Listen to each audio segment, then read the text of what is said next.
I want to mention something that's sort of an obvious fact here, but the two of you are nominated. I believe it's for Best Rap Album? Best rap hip hop recording? Yeah. Oh, thank you, I call man. it rap, yeah. Oh, man. So, yeah, kudos to you guys Thanks. as a team. I want to kind of talk about that album a little bit here. Sure. So we're going to put Ivy kind of in the guest seat here a little bit. All right. So somewhat. First of all, like, how did you guys meet, like, initially? Way back, not for this project, but, like, when did you guys first meet? Crush Cancer. I think it was 2008. And it was a little benefit that was put on by what's his name again? I keep wanting to call him Tyler. The skate guy, right? It's something to do with skateboarding. the dude he used to run a rap battle. Tanner. Tanner was my connection to that. I don't know who was actually the organizer, but Tanner was doing this thing called Crush Cancer, and it was at I think it's called the Halifax Forum, the little arena out there. Yeah. And well, I met Jordan there, Jordan Croucher, and also got to meet, Philadelphia Collins as I knew him, Mustard Tiger from Trailer Park Boys, rest in peace, and Cyrus, so there was a couple celebrities there as well, and Ivy was spinning, and we just decided, you know what, let's rent a car and drive to Nova Scotia and do this show for free, like, because it's a benefit. We can't charge anybody. Like, we want to try and generate income. So, we had a friend at Enterprise Rent a Car, and he got us like a brand new Buick Lucerne. It had like 10 clicks on it, and we just got in that. I think we drove from Toronto. We got as far as like Edmundston, and then we just slept in the car outside of an Irving, and then we slept in the car outside of Irving. Just kept driving. Got here, stayed with our buddy Castor Grozny, who is like a Bulgarian rapper who was going to school at Dalhousie here, and so yeah, like, we knew him from Toronto. He's like, yeah, I'm going to school out there. He had like some kind of poetry scholarship, and so he's like, he was living in a frat house. So we stayed at the frat house. We went and did the show, and that was the first time I ever met Ivy ages ago. You probably don't even remember, but I got the picture to it's on Facebook. I remember that. Wow. I remember that for sure. I definitely probably would have messaged you before that. Yeah. I definitely messaged you on like Hip Hop Canada or something like that. Oh yeah. You know what I mean? Because I was always feeling the videos. Like, yeah, you know yeah. what I mean? Right. That was the first time we met in person. Yeah, definitely. And it was like it was dope, because I was like, yo, this guy is like, to me, he's larger than life, And I was like, we were out there just trying to meet people and connect. And so that was my first time, like, in my adult life being in Halifax. I know that my mom took me in, like, there's a picture of me at like the but I never remembered it. So it was my first time, like, being out here and meeting everybody in the hip hop scene.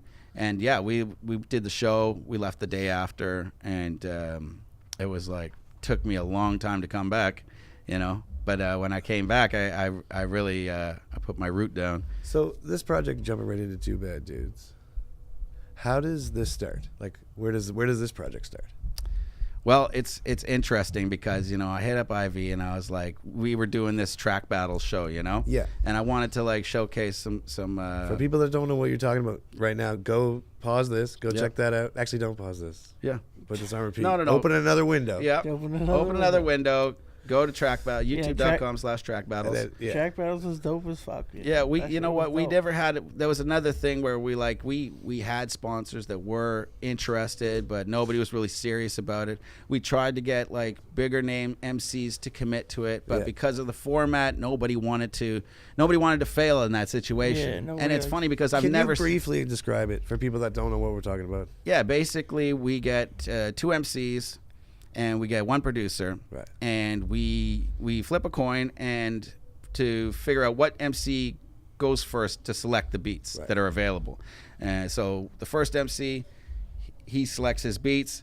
Once he's selected his beat, he has 90 minutes to write and record a track. Usually, it has to be at least 2 verses and a hook. And then after he's done, the next MC gets to pick from the beats that are left over and does the same thing. We film it into about a 15-minute episode, and then people go on YouTube and say which track they like best. Right. And basically, a lot of people were afraid, like, well, I'm not going to create my best track because there's going to be a time limit involved, and I'm not going to know. That's part of it. You're not going to know what beats you're gonna get. You're basically, it's like you're freestyling a track, you know. Yeah. And it's not about making the best track possible. It's about working under pressure. And it's the idea stemmed from us having to try and save money in studios that we couldn't afford, right? So we're like, yo, we got to bang this track out. We ain't got no time. We can't be like dilly-dallying because this costed us money and we're not wealthy. So, so we'd always be in the pressure cooker. So we're like, wouldn't it be cool if we made like a concept that was like, where people had to do that? And we ended up doing about 30 episodes of it. And a couple of them we shot out here, because I wanted to show off some maritime hip hop talent. And I thought, TMG was a really dope place to do it, like all the, the plaques on the wall and everything. And I was like, people are going to come here and they're going to realize this is serious, And so I said to Ivy, like, oh yeah, let's shoot an episode here. We shot a first episode, turned out great. I said, oh, let's shoot another one. So we're working on like, okay, how are we going to do this? Like, do you want to do like just 2 hours for the episode or this? And I'm like, no, I want to do 7 hours and we'll spend 2 hours on the episode. And then I'm just going to record some tracks afterwards. And basically I came with about, I think 13 or 14 beats. And so after we were done the tracks battles episode, everybody left and they're like, all right, man, have a good recording session. And like, everybody's like, yeah, Fortunato's crazy. He's going to go, 5 hours straight recording all these tracks. And I honestly didn't know if I was just going to get like 4 done or whatever, 3 done. But we started going and he's like, what beat you want to do next? I'm like, this one. And he's like, and then eventually I'm just like, just surprise me, whatever. And I hear that beat. All right. I'm like, go on my phone. Okay, let's go. Record this one. Boom, boom, boom. So yeah, within 5 hours, we had banged out, I think it was around 13 tracks. Yeah. And, holy shit. And now explain it. Them, man. Yeah, like how rare is that for you as a guy who works with lots of MCs? Oh, you don't get that. You never get that. I've maybe had I've done one other like overnight session where I got everything done, but like you don't get that, man. That's why the whole thing is dope, because it all came from one session. It's truly the most cohesive thing I've ever worked on, because it wasn't done in parts. It wasn't done like sending files through the internet from one studio to another studio. It was all done in-house, in person, in one session, in one day, in one afternoon, And I was like, so you record, you could bring the beats, that's done, so to speak, and you record, you get later your lyrics down, and then it's not done at that point. Then you're taking it, and then he went home. Yeah, and then I don't know, maybe a month went by or something like that, and I was like, well, what are you doing with that project? And I was like, wouldn't it be dope if we did a mixtape? Like if I blended it together, right. put some cuts on it, filled in the hooks that you kind of left out or whatever, because we were gonna do the hook idea anyways. Yeah. And then as soon as he gave me the red light, it was just the green light. I was just like, man, let's make this happen. I started went in doing the cuts, and then once I was done the cuts, I figured out the order, to just trying to make it blend so that it wasn't like all my cuts jumbled in the first couple songs, right. All in one section. Right. So we just did it. That's how it was. I just did my half, and then every time I was finishing a track with the cuts, I would just send it back to him. What do you think about this? You know what I mean? As soon as I get the sign off, okay, I'll go ahead and work on the next one. Right. You know what I mean? So it wasn't like an overnight thing for me. I didn't get it done in 5 hours. Do you keep a little memory bank of catchphrases and words and stuff? Like, how do you build the parts that you do on this album? Because I think there's I love it. Like it's like a DJ really talking. Sometimes sampling and stuff is really short and cut up a lot and does dope and everything. But sometimes it's a little stretched out and it's more lyrical, where it's I'm actually giving you somebody else's words, but I'm saying that it's my part. But it was very Premiere-esque to me, that kind of thing. But how does that work for you? How do you build those little bits? Because it's not writing it. I've always wondered how does the DJ put together the little statement you're gonna make, the little hook you're gonna. Well, there's a few different ways I go about it. Is number one is I keep a crate in Serato, and then I the vinyl that I have that I know is acapellas. Those are all in one section in my collection. Yeah. So if I need to draw from those as well, I just I keep keep all of them in one place so I know where they're at. Right. And you know, if I hear something on a thing, I might use that someday. Throw that in the crate. So that's like one way of like just going through music that I hear, and I'll catch a thing and be like, okay, I'm going to use that. Yeah. But then like with his project, like I just would sit there and take in the track and like kind of listen to like exactly what he's saying. It was very, very braggadocious, very like, you know, I'm the shit, and like, you know, you punks is whack type shit, you know what I mean? So it was like I could really dig into that style of hip hop, Yeah. and go that way without like any hesitation. Like, That's you know your what I mean? natural home, right? Well, I mean, the DJ battle, the braggadocious, Yeah. you know what I mean? I'm better than you, fuck you, I'm the king, Yeah. fuck off. Like, Yeah. you know what I mean? Like, that's, I come from a DJ battle culture. Yeah. Like, And you like hard hip hop. I love the grimy shit. Yeah. You know what I mean? That's my favorite rapper ever in life. Rest in peace, Yeah. Sean P. Sean P. You know what I mean? Rest in peace. Sean P. And that's the type of hip hop that I love. Yeah. You know what I mean? So like for me to get to be able to flex my love for like just braggadocious shit, and like I get to go into all the stuff that sometimes you know, that's not what we're looking for in every track. Right. That I No, do of cuts course on, not. you know what I mean? Yeah. So like, it was dope to be able to have that freedom and just like go in, and I don't even think you asked me to change anything really. That's what I was just gonna ask. That's awesome. Like, I like how you I switch don't- between guest and host there. Yeah, like how much when you put stuff on the track and brought it back to you, like how much was it like, I don't know, or was it just like, yeah, hell yeah? There was only one thing. It was like he had one track that was first, and in the end, I accepted his wisdom over mine, because sometimes I second guess myself, and that's why I don't like. I love to have a producer that is like, you know, he's like, he knows the flow better than the MC, like the way an album should flow, right? Right. And so like I was like, I don't know about, because I'm as an MC, I was like, I want to jump off right off the top and be like Yeah. the haymakers, right? Like Yeah. I want to capture them with my lyrical Yeah, skills yeah, right yeah. off the bat. And he's like, I don't know. I think this sounds more like a first track, right? Right. And in the end, I was like, yeah, man, well, fuck, you're probably right, you know, and we left it like that. But that was the only thing, because honestly, I don't like to I don't like people who like to try and tell me how to write my raps. Right. So I don't tell the DJ how to do his job. I don't tell the producer how to do his. I'll tell the producer, I'm like, no, I'm not feeling that beat. Not saying it's a bad beat. No, it's just yeah. not for me. No, that's you know. But when it's like that, I'm like, yo, you're the DJ. All the cuts he did on that album were ridiculous. The way that everything flowed together seamlessly, like it felt like a real mixtape, you know? Well, And, yeah. you guys have that track at the end, the like continuous track. Do you know what I'm talking about? Where it's just like, Oh, no, that's- there's Like no it's hook like on it? 32 minutes long. That's the thing he's talking about, because the way the way that Urbnet has it on the website is you can listen to every track individually, or you can listen to the entire album as one track, Oh, okay. the continuous mix, and that's Yeah.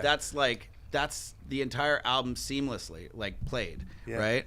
And so that's the way it's supposed to be listened to, you know. It's funny when I was listening to it, because I'm listening to it in my headphones and just like listening to it, and all of a sudden I hear like, wait a second, I've heard that lyric before. yeah. And then I look at him like, oh, I'm in the middle of this weird 32-minute song or something. Yeah, no, Like it's great. I like it, but it's like I think it was like, what happened? Yeah, no, how did it's- this start over? And It's just a continuous mix, like it's of the album, you know, and that's the thing. Like it's supposed to be like if you bought the cassettes, like that's why I tried not to even put it out on any other format, because you know the nice thing about the cassette is you can't really skip tracks. You could fast forward if you want, you know, but you know you're not going to go exactly to the point where like, oh, if you keep doing that, you're going to miss stuff. You Yeah, know, you're that's the gonna beauty break of the the tape. cassette is you just got to kind of let it play, Yeah. which is why like you know the mixing is so important, you know, like, and that's, you know, that's why I didn't want to really pick the selection of like when these tracks are going to be played, like or when it's going to be, like I wanted him to be like, you know what, you conduct this album, you know, like decide when it's going to pick up and become like more aggressive, and then it's going to get more into like chill tracks or relaxed tracks. And so like just control the vibe, which is what a DJ does, you know, like, and that's what I'm like better than I do. Like if you asked me to DJ your party, it would probably suck. It'd be all my favorite tracks and it'd be like, no man, get this guy out of here, right? You know, it'd be like, it would have no flow to it, right? With the way that IV put it together, like it flows. It just blends together perfectly. That's just years of doing mixtapes. You know what I mean? Like, that's what you do. well, let's not kid ourselves. This is DJ IV. We're not talking about just I'm a bum ass DJ. We're talking about, you know, one of the best. This is like it all just started off as can I work in your studio, right? Yeah. Can I record in your studio? Yeah. It turned into, you know, let's do an album together. But at first I was like, I just want to record at your studio. But after, you know, I felt like if I go in there and I show what I can do, like I show that I'm a professional, and then I come to work and I'm like it's go time, right?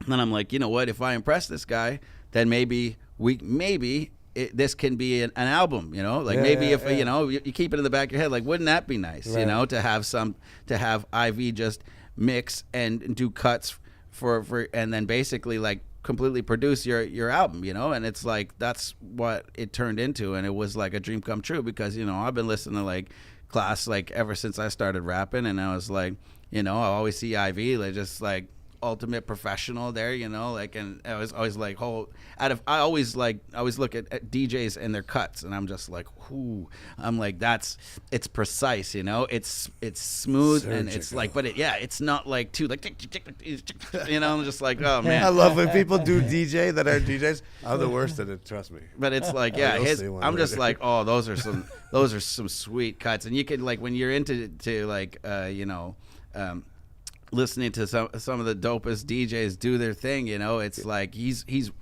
right there. So I was like, yo, if anybody would do a scratch hook for an album, for even just a track, you know, I would like IV's definitely like my top pick. And so to have like not just one track with a scratch hook, but several tracks with a scratch hook, plus the blending, you know, the IV, like the RV, you know, East Coast, like the way it starts off, you know, like I was like, damn, it's like, it sounds East Coast. It's recorded East Coast. It's got the East Coast vibe, you know, like, and that's what IV's is an integral part of that, you know. I have some questions for you, for both of you, but start with you, about this album. And they're kind of all random, and they're like tied to the album in general and also specifically. And the first one I want to ask you is, what does it take to be built for this? Well, because you make a pretty strong statement in that, which is, you ain't built for this shit, bitch. Yeah. And it's been stuck in my head for about 3 or 4 days, and it's been my anthem. But what's that mean? It's how are you built for it? I'm built for it because I'm not easily discouraged, and I'm not afraid of failure, and I'm not afraid of you know, I'm not afraid to lose, and that's the thing. Like I said, you know what? What's the worst that could happen? From the first time I went up on stage, you know, I did a show. It was a gong show, where basically you just rap for as long as you can, and then they have a giant gong behind you. They go, let's write that idea down. We should do that. Yeah, and so like it's like the ultimate, like, you know, it's, you know, just like when they pull you with the hook off the stage. Yeah. You know, like, so I kind of came in with that, with, you know, the very harsh you know, circumstances, and a lot of people, you know, nowadays especially, like any type of harsh criticism, and they're just like, or any criticism, no, can't hear, no, like I don't want to hear it, right? So it's like, I've dealt with those harsh criticisms. I've dealt with having to endure, you know, a lot of, like, you know, disappointment, and still here doing it. And so I say, like, a lot of people, you know, I said, like, you're going to feel sorry about yourself. You're going to be like, so many people that I know, like, they just quit rap for some of the dumbest reasons. And it was like, well, it probably wasn't in your heart. And if it's not in your heart, then that's part of not being built for it. It's not like you're physically not like this isn't like you're doing some kind of Spartan race or something like that. Like, you could be in amazing physical shape, and like you take friggin' jujitsu, Muay Thai, all that stuff. It's more like about a mental, you know, your constitution, and being able to stay focused, because it can be a very discouraging line of work. The business itself can be like extremely disheartening, and there's a lot of, that's, I mean, in life in general, you're gonna have disappointments, and people close their doors in your face, and you're just gonna be like, I give up, and I found a way to just constantly find new inspiration and keep going forward. And I feel like that's what makes me built for this particular line of work. Right. Whereas other people, like I say in that song, maybe you should just try something different, because and if you're crying about it already, like you're just like, oh my God, it's this and that, and this didn't happen, and now whatever, blah, blah, blah. Like,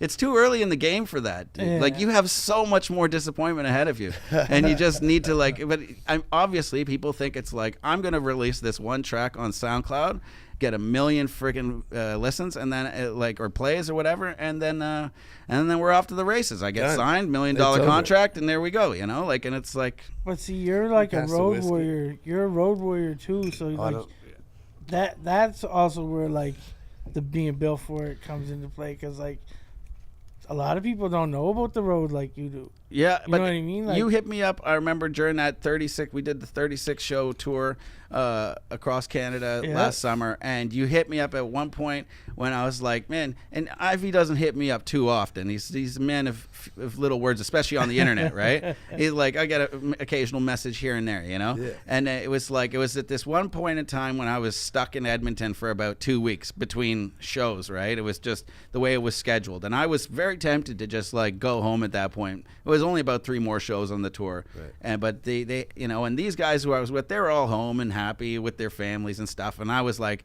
had already been on the road for almost 2 months, and he sent me a message, and he's like, this is what separates you from the other guys. They when I was doing the tour with Class, and they saw that we were were able to show up every night and do the performances in a long-term situation. That opened even more doors for us, because they said like, these guys can work under these conditions. Right. So, and that kind of like, it really like it gave me a lot of inspiration to continue, because at that point it was the longest tour I had ever done, and it was ridiculous, like that I had signed up for it. I used to think I'd go on a 2-week tour, and I'd be like, oh my God, we're in Quebec. This is crazy. It's like, even the 2-week one, it'll do some damage on you. Oh yeah, it will. Like, but then but you go for those 30-day plus ones, and it's just like. Yeah, your family's mad at you. Everybody's pissed. The guys you're with, everybody's pissed. Everybody's pissed off and lonely. Everybody been sick at least once. Oh yeah, by that point, by you that lose your third voice. week, by that third, fourth week. Yeah. Everybody been sick. Everybody's like grumpy. Everybody want to go home to wifey. It's grueling, and when you're in a van with like 9 other dudes, like for gross ass rap dudes. Yeah. Like, I mean, props to the guys I was with. They were not as gross as they could have been, And I was like, actually, by rap dude standards, pretty clean, I'd say. But like, I mean, if it was, it was acceptable for me, anyways. I got a question to you. Another question for you. You talk about like avoiding fads. Yeah. Or not. Yeah, you talk about that, and also like people making music just for a fad kind of thing. Yeah. How do you go about avoiding fads? I like to kind of. I'm not isolated, but like I don't. At one point when I started listening to rap, I was like, you know what? I got to stop listening to all these rappers, because every time I listen to a rapper I like, they rub off on me a bit. Yeah. Yeah. And so I kind of took myself out of it. But now I can listen to like Kendrick, and I won't like start like, I'm a Kendrick, and like I won't start like, I don't know, change up my flow with that Kendrick. Hey, like I'm not gonna do that. Like here's some new Kanye, and just be like, start doing that like on some Yeezy. Like I kind of got away from it, but I don't listen to it. I don't listen to too much rap. That's like, I don't like just listen to rap all the time. The music I listen to is from a completely different era. It's from. What is it? '80s alternative. 1870? No. If it was some Chamber classical music? shit, you're like, Wagner. That's what my dad actually listens to, and whenever I'd roll in his whip, like it would just be classical. But now he listens Does to he Selena bump it? Gomez. Yeah. Oh, Wait, he moved he's- from classical to he's- Selena Gomez? yeah. Now he listens to a lot of pop music. When I did don't that know. happen? I don't know, man. He had like a midlife crisis in his 70s, so I don't know. It's Well, he's going to live a long time. I think so. He's just he's That's a good he's very strong. I hope I have a midlife crisis in my 70s. It's weird because I was just like, it used to be real serious in his car, and it would just be nothing. He'd have his classical, it's like he Pavarotti was the dude, he was like always listening to Luciano Pavarotti, and so, but yeah, my stuff is all '80s underground retro music, so like a lot of stuff from that era that I really enjoy, listening to, and from Flock of Seagulls and stuff like that, like the old experimental, like when the '80s electric music was really popping off, and that stuff for me, like I still love to listen to it, and I don't like, I'll be like, when I'm at a show, I'll hear DJ play a couple of tracks, and I was just like, holy, that sounds dope. If I hear some new, I listen to Boot Camp, I'll listen to some Boot Camp, whatever's popular with them, whatever they're pushing, that's what I'll listen to. But I don't like immerse myself in it, like I check a couple I listen to some trap music too, but I don't feel the inclination to go down that road. I feel like as an MC I should still be able to rap on a trap beat, like I'm like, there's no excuse. You should be able to rap on anything, short of like, I mean, if you put like some like Dwight Yoakam on, like, I'm like, I don't know, start playing guitar. I've been in those situations too. I've been in like, I've been in country bars, and it's like, yo, sing, buddy. And I'm like, okay, let me rap will you play guitar and I'll rap, like, it's the same thing. It's like I rap on a harp monitor, like I'll find a way. So a metronome MC. Yeah, like I don't like, it doesn't change. Motherfuckers. So speaking of that, did you see the BET Yeah, live thing? Yeah, I did. And you know what? All right, let's talk about that then. This is a great topic because, I was at the King of the Dot event the other week, and Bishop came up to me. He goes, yo, he's like, why didn't you sign up for that Freestyle Friday? He's like, I thought for sure my boy Fortunato would be in that. And I'm like, dude, I had no idea it was even going on. He's like, dude, I've been posting on it about it on my Instagram like for a month.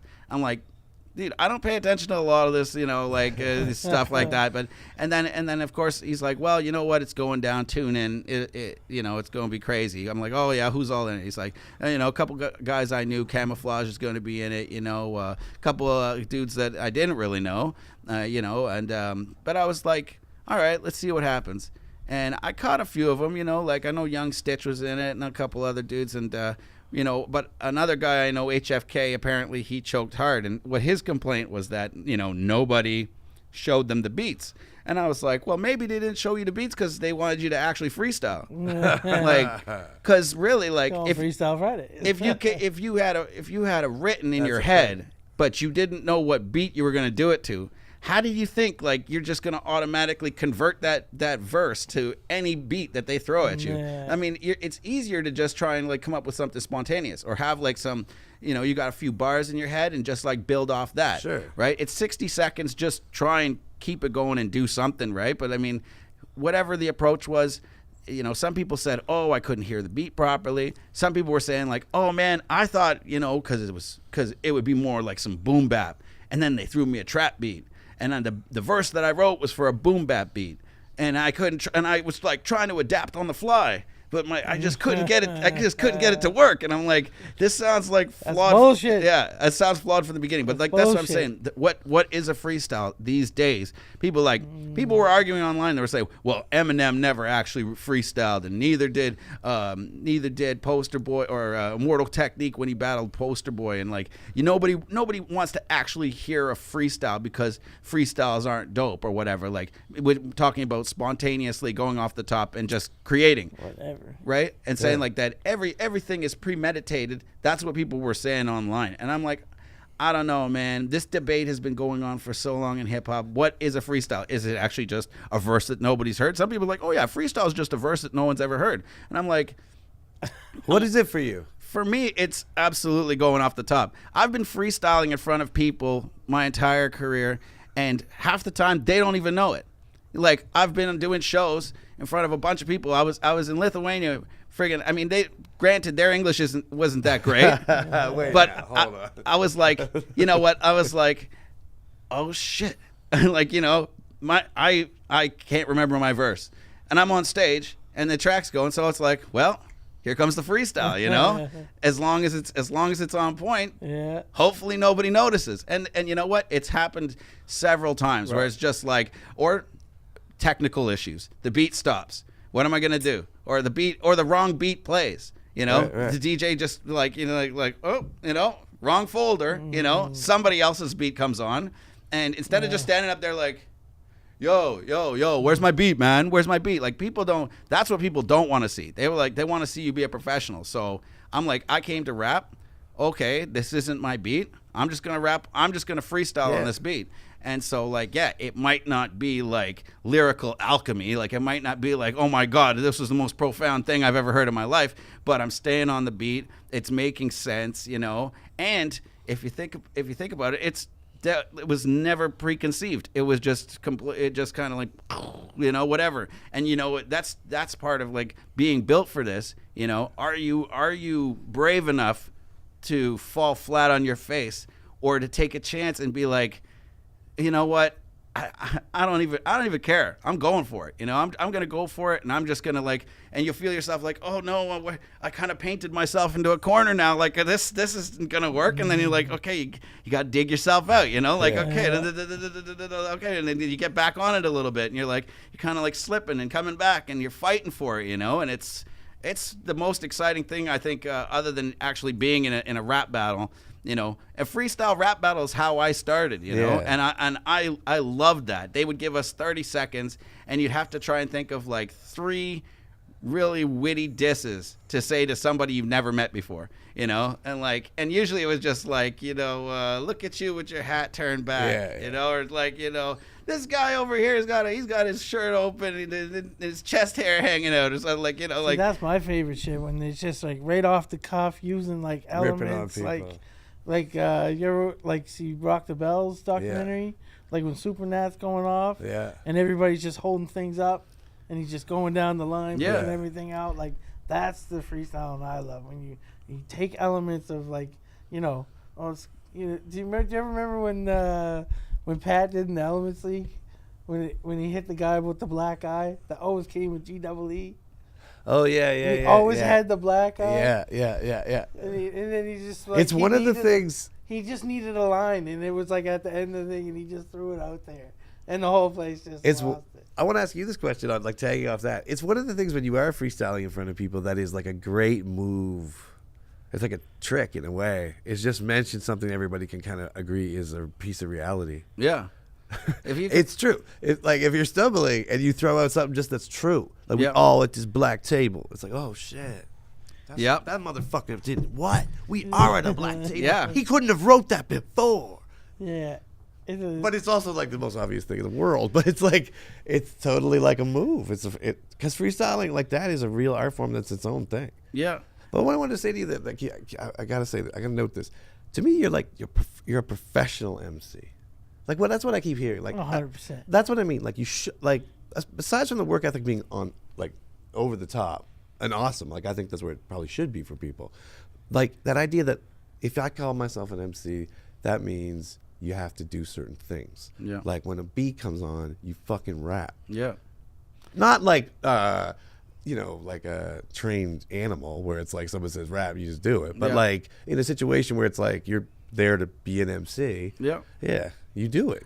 I mean, like and if it's tough, that's a lot of people are like, I'm tired of people coming up to me and asking me to rap. I'm like, but you're a rapper, you know, like, and so I would say to people like, you know, like, okay, this guy's a plumber, but you know, you'd be like, all right, fix the toilet, you know, and it'd be like, that's not the same. But because as a rapper, like I'll be on vacation, or I'll be like when I used to live in LZ Booktuk, and I'd go to the bar, you know, and there'd be like mostly like country fans out there, and they'd be like, hey, this is Everett Sandypass. He used to play for the Chicago Blackhawks. And they'd be like, he goes, hey Everett, this guy's a rapper.